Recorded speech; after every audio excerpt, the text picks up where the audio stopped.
जहां एक और देश समानता, न्याय और संविधान की बात करता है, जहां हर नागरिक को बराबरी का हक दिए जाने के दावे किए जाते हैं, वहीं दूसरी ओर आज भी समाज में ऐसे लोग मौजूद हैं जो जाति के नाम पर इंसानियत को कुचलने से बाज नहीं आ रहे।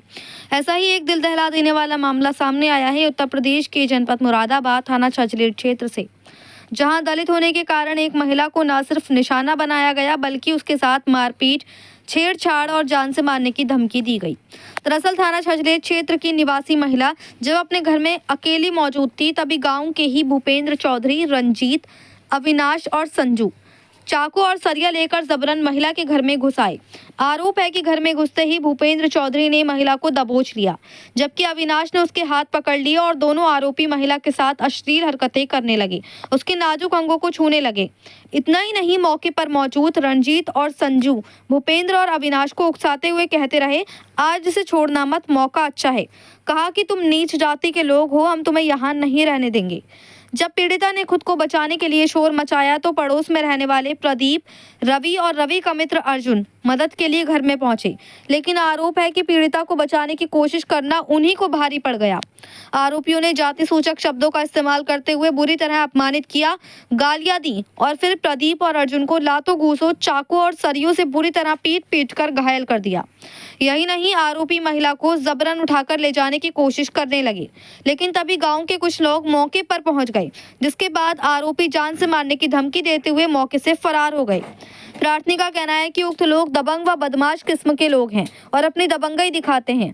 जब प्रार्थनी ने इस मामले में थाना छजलेट में प्रार्थना पत्र दिया तो वहां पर भी उसकी कोई सुनवाई नहीं हुई और उल्टा प्रार्थनी के ऊपर ही झूठा चोरी का केस लगा दिया गया। प्रार्थीगढ़ चक्कर लगा कर थक चुके हैं, लेकिन कहीं भी कोई सुनवाई नहीं हो रही है।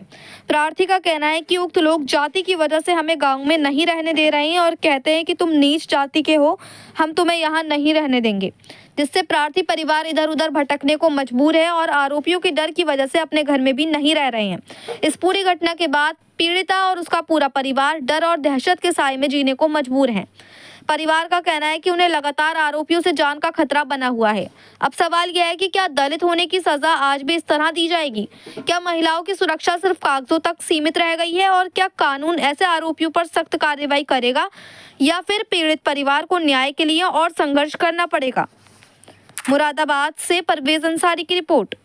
अक्सर बोल रहे हैं, हमारे घर आते हैं रोज 6-7 पुलिस वाले रोज आते हैं, रोज फोन कर रहे हैं, धमकी दे रहे हैं। और हमारी भाभी कह रहे हैं तुम सालों यहाँ रहने नहीं देंगे, कि तुम यहाँ रहते कैसे हो, तुम चमारो, तुम यहाँ नहीं रह सकते बिल्कुल भी। तो तुम थाने वाले बोल रहे हैं कि तुम तो सालों कह रहे हैं, तुम लोग उन पर इंजाम लगा रहे हो, उनकी भैंस खोली है तुमने, उनकी गाड़ी तोड़ी है तुमने, तुम लोग कह रहे हो तुम सालों शराब पी के बहुत बदमाशी करते हो, लोग उन शरीफ लोगों को परेशान कर रहे हो। वो दबंग लोग हैं, उनके सपोर्ट में सर पुलिस वालों ने भी जो उनसे घोष किया है, हम बार बार रोज जाते हैं, हमें पुलिस देख कर रही है, हमारा घर तुम्हारा कुर्की हो जाएगा या तुम्हारा घर ढा देंगे।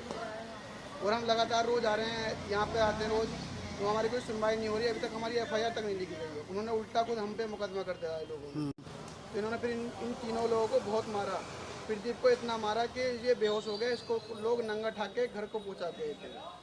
और हम कुछ समय से 12 तारीख से रोज लगातार घूम रहे हैं। मतलब हम थाने जाते थे, उन्होंने देखा तो जो व्यक्ति थे, जिन 4 लोगों ने इनको बदतमीजी की थी, वो लोग क्या नाम है, देखा है कि नहीं आए, तुम सालों हिमायती चमारो ढेड़ो, तुम आए हो बचाने के लिए, तो सालों तुम भी पिटोगे, तुम भी मरोगे, तुम सालों यहाँ से भागोगे, तुम यहाँ। संजीव, ये मेरी भाभी है, ये घर पे अकेली थी घेर में हमारे, तो जो इनके साथ कुछ लोगों ने बदतमीजी और बदसलूकी की, इस उन्हें उठा के जा रहे थे, मतलब निजी जो मतलब मेरे भाई था, उसके साथ 2 लड़के थे, बाहर दूर गली में कहीं खड़े थे। उन्होंने शोर शराबा सुना कि तुरंत भाग के वहाँ पहुँचे। उन्होंने देखा क्या हुआ, तो उन्होंने देखा तो ये। क्या नाम है आपका? रिंकी। रिंकी जी, क्या हुआ बताइए। मैं अपने घेर पे अकेली थी।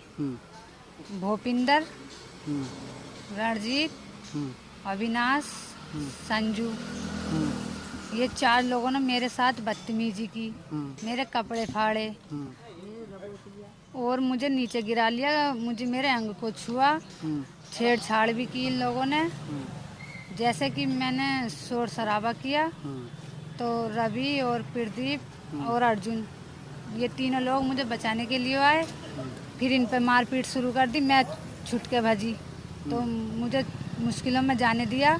इन लोगों को तीनों पे फिर मार पीट शुरू करी, जैसे कि इनके हाथ में बेल्ट थी और चाकू सरिये ये सब चीज़ थी। और कि मैं फिर ये दमंग लोग हैं, हमारे साथ बदतमीजी करते हैं, हमारी कहीं भी सुनवाई नहीं हो रही। हमने जब तुम्हारे साथ छेड़छाड़ी हुई थी, कपड़ा फाड़े, तो थाना कौन सा लगा? थाने पे गई थी आप शिकायत करने? सर मैं थाने पे गई थी और मेरी हों पे कहीं सुनवाई नहीं हुई। क्या कहते हैं थाना वाले? छल्ले का थाना था। क्या कहते हैं? झूठा केस हाँ? मेरे हमारे ऊपर झूठा केस लगा रहे हैं ये लोग। मुकदमा हम पे ही डाल दिया इन लोगों ने।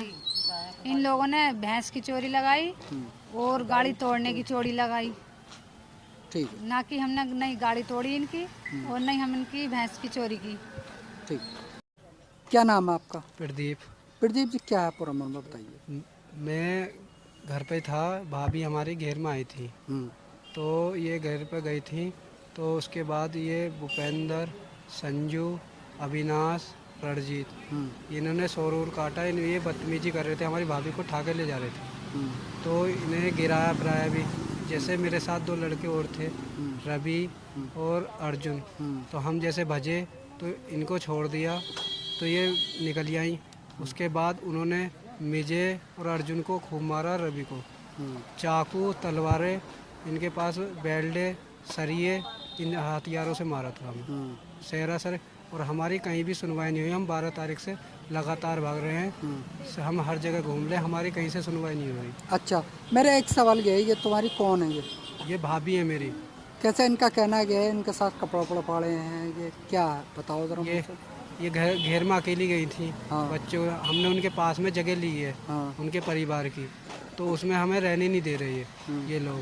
तो उन्हें कह रहे तुम यहाँ चमारो, तुम रही रहोगे। और जात वात के चक्कर में ना ये गलत जवाब उससे आते हैं पेश। फिर इसके इनके साथ क्या बदतमीजी करी? बदतमीजी, इन्हें ठाके ले जा रहे थे, इनके कपड़े फाड़े और इनको ले जा रहे, इन्हें नीचे गिर रखा था। हम भागे थे तो बचाने इनको, तो इन्हें बचाया इतने, तो फिर वो हम पे चिपट गए, हमें खूब मारा था। मैं तो गांव के जब भज के आए थे तो मुझे पानी पिलाया, जब मुझे होश में लाया ना तो मुझे तो जान से थाना मार कौन सा? थाना छजलेट है। क्या कहते हैं थाना वाले? थाने वाले नु कह रहे थे तुम झूठा आरोप लगा रहे हो इन पर, उन्होंने और हम पे ही मुकदमा कर दिया। ठीक है।